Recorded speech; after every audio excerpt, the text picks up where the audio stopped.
Parliament में जिस तरीके से माननीय प्रधानमंत्री जी ने उनके लिए असंसदीय भाषा का इस्तेमाल किया कि वो ऐसे व्यक्ति थे, ऐसे प्रधानमंत्री थे जो रेनकोट पहन के बाथरूम में नहाते थे। बाथरूम में रेनकोट पहन करके नहाना, ये कला तो डॉक्टर साहब ही जानते हैं और कोई नहीं जानता। तू इधर उधर की ना बात कर, ये बता के काफिला क्यों लुटा, मुझे रहबरों से गिला नहीं, तेरी रहबरी का सवाल। तो ये पूर्व प्रधानमंत्री डॉक्टर मनमोहन सिंह के निधन के बाद देश शोक मना रहा है। 7 दिवसीय शोक की घोषणा की गई है। लेकिन अगर उनके जीवन काल को देखा जाए, 6 बार राज्यसभा के सांसद रहे हैं और कई बार उन पर असंवैधानिक टिप्पणी भी की गई है, चाहे वो बीजेपी के द्वारा की गई हो, सदन में किसी और के द्वारा की गई हो। उनको डॉक्टर मनमोहन सिंह ना कहकर मोहन सिंह कहा गया है, रेनकोट में नहाने वाला बताया गया है। हालांकि डॉक्टर मनमोहन सिंह एक बड़ी शख्सियत थे, 6 बार राज्यसभा रहे हैं, योजना आयोग के उपाध्यक्ष रहे हैं, देश के 2 कार्यकाल तक प्रधानमंत्री रहे हैं। लेकिन की गई सदन में टिप्पणी, असंवैधानिक टिप्पणी पे चर्चा करने के लिए हमारे साथ में बीजीटी न्यूज नेटवर्क के संपादक सचिन चौधरी जी अब बात करेंगे, चर्चा करेंगे, जीवन पे चर्चा की जाएगी डॉक्टर मनमोहन सिंह की, और सदन में उन टिप्पणियों की भी चर्चा की जाएगी। संवैधानिक भाषाओं को जिसमें प्रयोग किया गया है, सदन में ऐसी भाषाओं का प्रयोग होना कहां तक जायज है, चाहे वो डॉक्टर मनमोहन सिंह के साथ की गई हो या किसी और के साथ की गई हो, कहां तक वो असंवैधानिक भाषा सदन के लिए उचित है, बात करेंगे, चर्चा करेंगे। सचिन जी, आपका जी में बहुत बहुत स्वागत है। बहुत बहुत धन्यवाद अनुज जी। शुरुआत यहीं से करते हैं। बड़ी शख्सियत का जाना दुखदाई है। 7 दिवसीय शोक हम लोग मना रहे हैं। जीवन काल को बहुत नजदीक से देखा जा रहा है, बहुत कुछ सीखा जा सकता है डॉक्टर मनमोहन सिंह जी से। कैसे देखते हैं उनके जीवन को आप?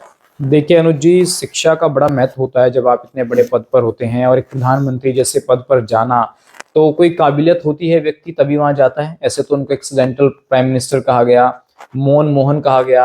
आपने देखा होगा उनका कार्यकाल, मुझे तो खूब अच्छे से याद है, 2004 से 2014 के बीच का वो कार्यकाल। मैं दिल्ली में जर्नलिज्म करता था, तो कांग्रेस ही कवर करता था उस वक्त। मैं कांग्रेस दफ्तर अक्सर जाता था, 24 अकबर रोड।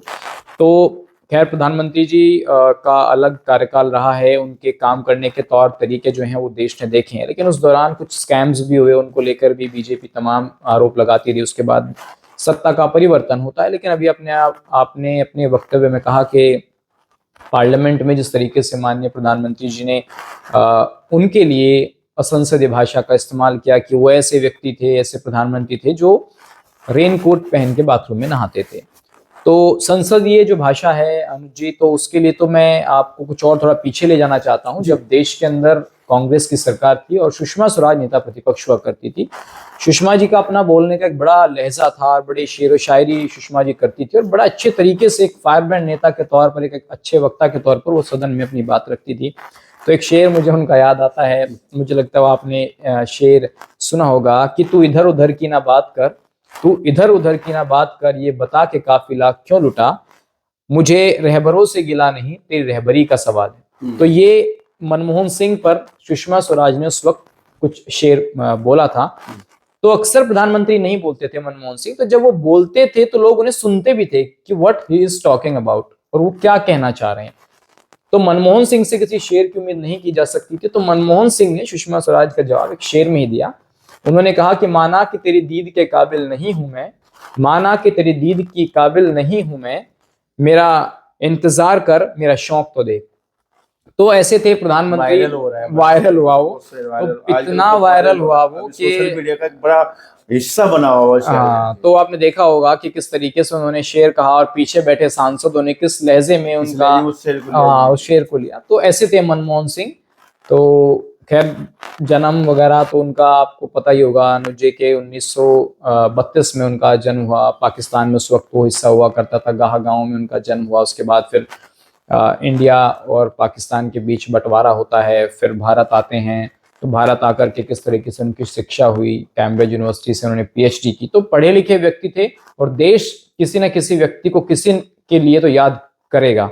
तो मनमोहन सिंह को जो है वो आर्थिक जो उनकी नीति रही है, एक बड़े इकोनॉमिस्ट थे वो, तो उनके लिए देश उनको याद करेगा। सर, सामान्य पृष्ठभूमि से निकल कर और ऐसे दर्द को सहन करके जब इंडिया पाकिस्तान का एक बंटवारा और गुलामी का कार्यकाल उन्होंने देखा है और विदेश में जाकर उन्होंने शिक्षा ग्रहण की है और शीर्ष नेतृत्व उन्होंने देने का कार्य किया, क्योंकि जब भारतीय लोकतंत्र में देखा जाए तो प्रधानमंत्री जी बहुत बड़ी सुप्रीम पावर माना जाता है, सुप्रीम पावर रहे हैं और गांधी परिवार से निकल के, गांधी परिवार में दो व्यक्ति बाहर निकले जिनको प्रधानमंत्री बनने का मौका मिला, नरसिम्हा राव जी रहे हैं और हमारे जो है मनमोहन सिंह रहे हैं। बिल्कुल। तो ऐसी शख्सियत, इतनी बड़ी शख्सियत, और अगर फिर मैं उसी बात पे आ रहा हूँ, नजरिया, संवैधानिक भाषा, और वो सहन करते थे।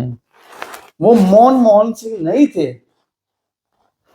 वो गुणवान मनमोहन सिंह थे। हाँ, ऐसा मुझको लगता है। तो ऐसे में आप कैसे उनको, आपका जो नजरिया उनके प्रति, किस तरह का नजरिया आप उनके प्रति रखते हैं कि या मनमोहन सिंह थे या गुणी मनमोहन सिंह थे? देखिए, दो ही व्यक्ति ज्यादा अधिक शांत रहते हैं अनुज जी। या तो बहुत ही अधिक मूर्ख हो कोई जिसे पता नहीं क्या बोलना है, एक तो वो शांत रहेगा, एक वो व्यक्ति रहेगा जो नॉलेजेबल हो।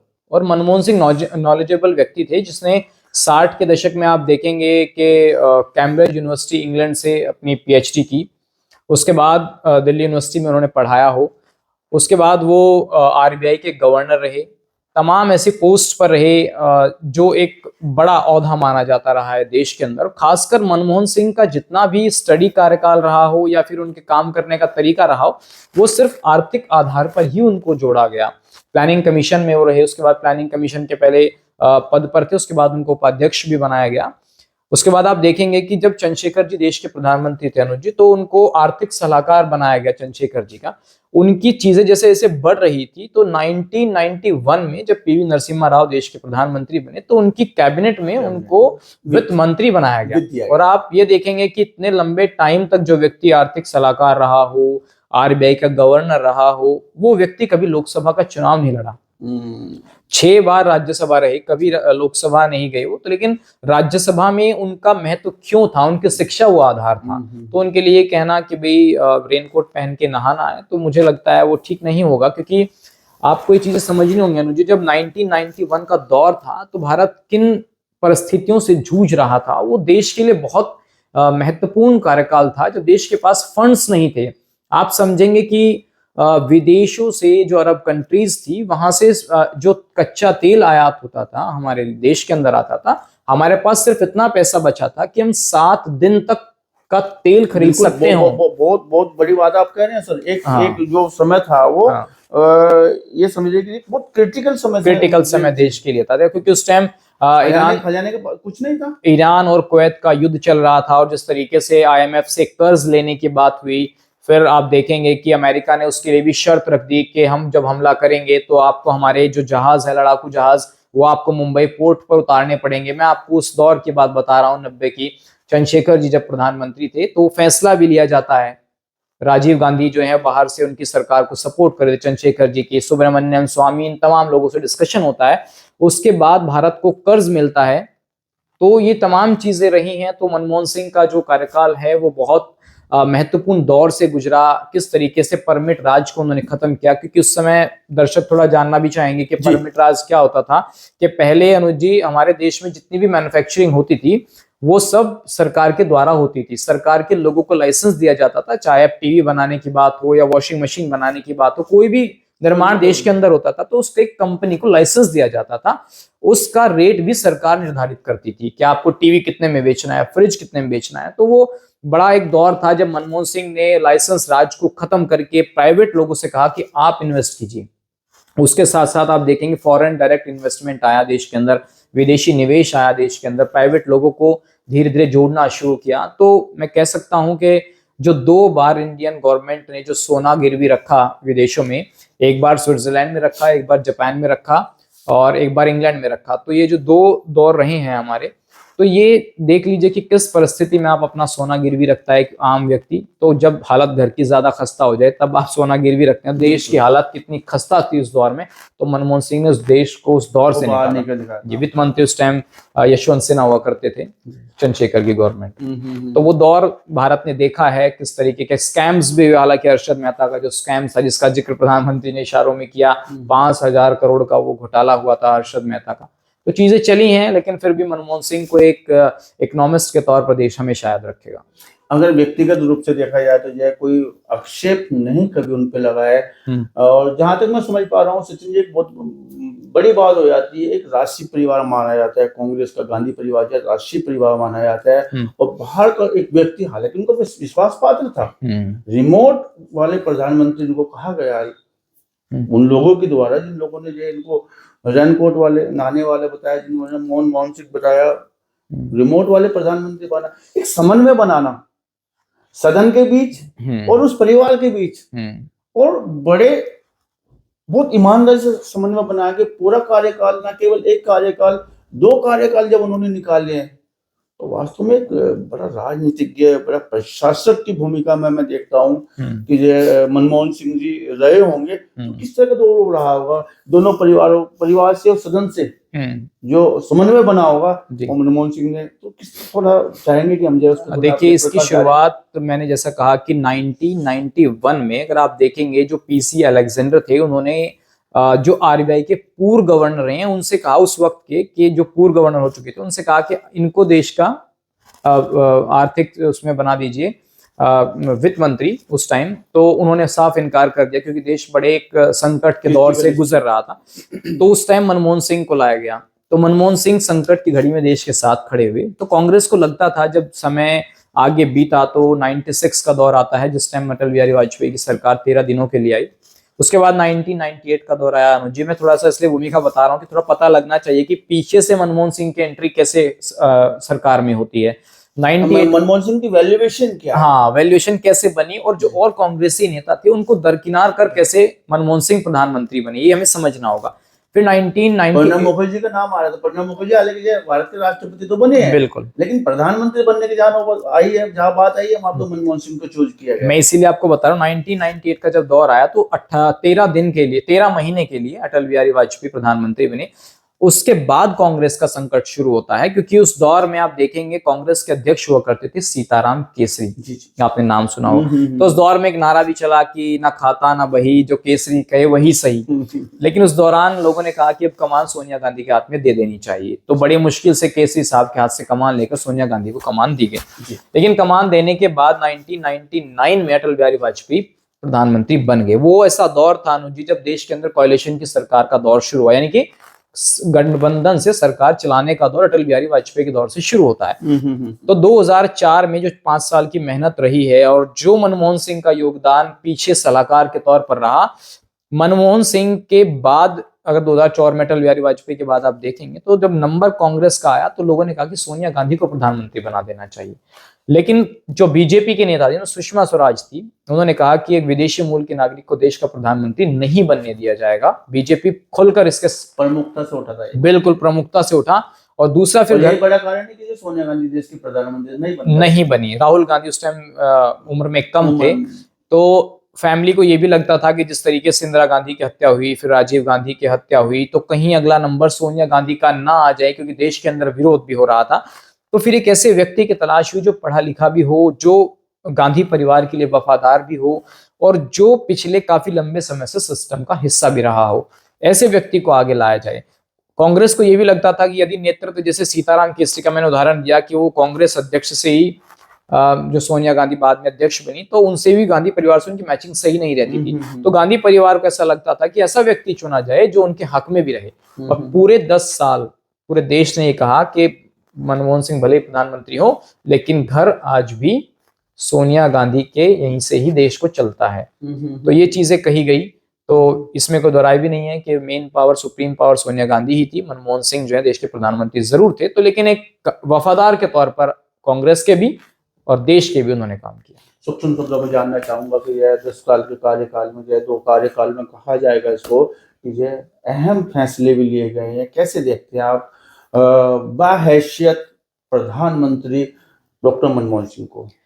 कुछ फैसले हुए हैं जो मुझे याद हैं, जैसे आप आरटीआई का कानून शायद 2005 के आसपास की वो बात है, और खाद्य सुरक्षा कानून जो मुझे याद है वो भी कांग्रेस के उस समय का उस समय, हाँ बिल्कुल आज कोविड काल में काम आया है वो। और इससे अलावा आप देखेंगे अनुज जी कि किसानों का कर्जा माफ हुआ था वो किसानों, उसके बाद अब तक कोई कर्जा, किसानों को कर्जा माफ हुआ था। उस दौरान 2008 की ये बात है, और 2009 में उस कर्जे माफी की वजह से दोबारा कांग्रेस की सरकार आ गई थी।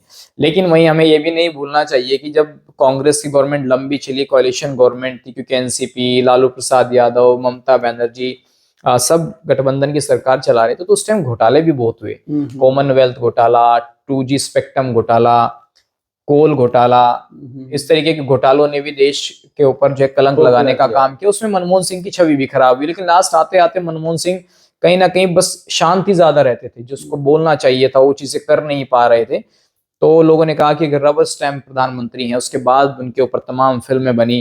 प्रधानमंत्री मनमोहन सिंह ने 2014 के इलेक्शन में अपने भाषणों में कहा कि पाकिस्तान के प्रधानमंत्री हमारे देश के प्रधानमंत्री को कहते हैं कि देहाती औरत। तो इस तरीके के नारे भी चले, और वाकई में उस दौर में देश को लगा कि नहीं, एक कमजोर नेतृत्व के हाथ में देश है और मोदी जी के नेतृत्व में देश को चलना चाहिए। तो 2014 से 24 आ गया अनुज जी, अब देश मोदी जी के हाथों में चल रहा है। लेकिन मनमोहन सिंह का कार्यकाल, मैं जो कहूंगा, जो ये मेरी निजी राय है कि 1991 से पहले और 1993 तक का जो कार्यकाल रहा है, देश मनमोहन सिंह को उस दौर के लिए याद करेगा, 2004 से 10 के लिए इतना नहीं। सचिन जी भी लौटते हैं एक बार फिर सदन की उस अमर्यादित भाषा को लेके, इस संसदीय भाषा को लेके। विनोद भाव तक तो सही है कि हमने विनोद भाव रहे, तमाम सदस्य आपस में हसीन खुशी के माहौल में ये अपनी बात रखे, पक्ष विपक्ष जो है सम्मानजनक तरीके अपनी बात रखे, क्योंकि हंगामा सदन में हो अच्छा नहीं है। बहस होना अच्छी बात है, कार्रवाई होनी अच्छी बात है, विनोद भाव होना अच्छी बात है, लेकिन संसदीय भाषा, तो इस तरह की भाषा जो आ रही है, ये आ रही है। अभी जय फिलिस्तीन बोला गया, जब हमारे नए संसद शपथ ले रहे थे, मतलब जो मर्जी कोई बोल दे, उसको कैसे कंट्रोल किया जा सकता है? देखिए, जब अटल जी देश के प्रधानमंत्री थे, वो ऐसे व्यक्ति थे जो बीजेपी के तौर पर देश के पहले प्रधानमंत्री बने हो। जनसंघ के बाद जब 1980 में बीजेपी का गठन हुआ, तो अटल जी ऐसे व्यक्ति थे जो पहली बार बीजेपी की तरफ से प्रधानमंत्री हाँ। बीजेपी को मिले थे। तो लोगों ने कहा उस टाइम अटल जी को लेकर लोग इस तरीके के बात बोल देते थे, लेकिन अटल जी का तो स्वभाव बहुत अलग था। वो पक्ष विपक्ष सबको अपना घर समझते थे।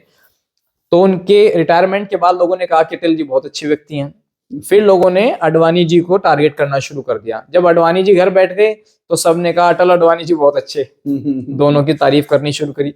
फिर मोदी जी को लेकर अब लोग जिस तरीके से टारगेट करते हैं, थोड़े दिनों बाद आप देखेंगे कि लोग मोदी जी को भी यही कहेंगे जब मोदी जी घर चले जाएंगे कि मोदी जी बहुत अच्छे व्यक्ति थे। तो ऐसा होता है जब हम सत्ता में होते हैं और जब हमारे सामने कुछ टारगेट करने को होता है तो हम वहां बोल देते हैं। संसद की गरिमा कुछ और होती है, लेकिन अगर आप किसी के व्यक्तिगत जीवन के बारे में बात करेंगे तो देखिए कि पीवी नरसिम्हा राव प्रधानमंत्री रहते थे और अटल बिहारी वाजपेयी की पुस्तक का विमोचन करने आते थे। तो संसद के अंदर पक्ष विपक्ष के नेता थे, तो दौर चलता रहता। लेकिन आज के दौर में संसद की मर्यादा बहुत ज्यादा गिर चुकी है। आप देख रहे होंगे इस तरह की बयानबाजी संसद के अंदर। रमेश विदुड़ी ने एक सांसद बसपा के उनको क्या कुछ कहा, उसके अलावा दानिश कुमार दानिश अली को, उसके बाद अभी आप देखेंगे राहुल गांधी और बीजेपी नेताओं में धक्का मुक्की हुई, किसने सर फुटअव्वल हुई। तो ये चीजें समय के साथ जो हो रही हैं, ये लोकतांत्रिक व्यवस्था में न्यायोचित नहीं है अनुज जी।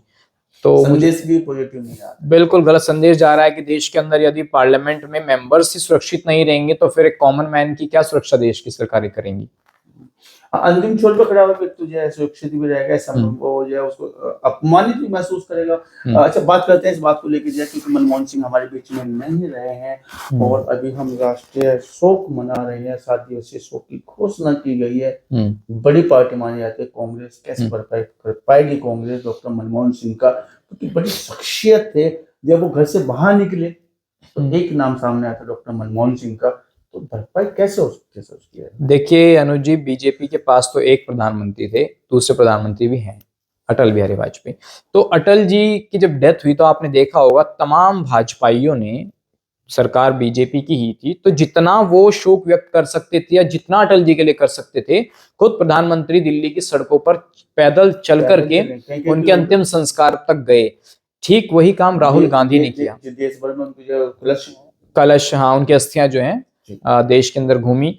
तो ऐसे ही अगर आप देखेंगे, लेकिन कांग्रेस के पास एक लंबा नेतृत्व रहा है देश के प्रधानमंत्रियों का, जो जवाहरलाल नेहरू देश में सबसे ज्यादा देश के समय तक प्रधानमंत्री रहे, इंदिरा गांधी जैसा नेतृत्व रहा है, जैसे आज मोदी जी, कभी इंदिरा गांधी का जलवा होता था, तो उनके पास एक लंबी चौड़ी फहरिस्त है। लेकिन फिर भी मैं ये कहूंगा कि मनमोहन सिंह जितने वफादार गांधी परिवार के थे, तो उस लिहाज से गांधी परिवार ने उनको पूरा सम्मान देने का काम किया, इसमें कोई दो राय नहीं है।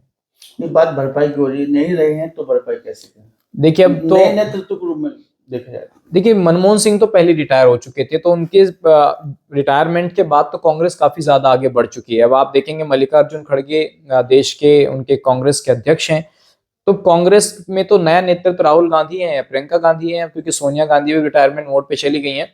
रही बात उनकी भरपाई, देखिए भरपाई तो किसी व्यक्ति की कोई कर नहीं सकता, जो उसका व्यक्तित्व होता है वो स्वयं ही उसकी भरपाई कर सकता है। किसी के जाने के बाद कोई उसकी जगह ले ले, ऐसा तो मुमकिन नहीं होता। होते हैं तो उनके विचार, उनके जो जीवन के संकल्प होते हैं, उनके आदर्श जो होते हैं, उनके मूल्य जो होते हैं, हम उन पर ही चल सकते हैं। जी तो इतने हमारे साथ में जो सचिन चौधरी जी, बीटी न्यूज नेटवर्क के जो आप चीफ एडिटर हैं, और मनमोहन सिंह को बड़ी शख्सियत बता रहे हैं शिक्षा के क्षेत्र में, आर्थिक के क्षेत्र में, और 2 साल के कार्यकाल, 2 कार्यकाल जो उनके रहे हैं, वो कार्यकाल जो है बहुत ही अच्छे कार्यकाल बताया। लेकिन जहां तक जो है मनमोहन सिंह की बात की जा रही है, या रेनकोट में नहाने वाली, इस तरह के असंवैधानिक भाषा, वो या आज के समय में जो सदन में जिस तरह की भाषा का उपयोग किया जा रहा है, उसको उचित नहीं बता रहे हैं। बातचीत करने के लिए, चर्चा करने के लिए बहुत बहुत शुक्रिया।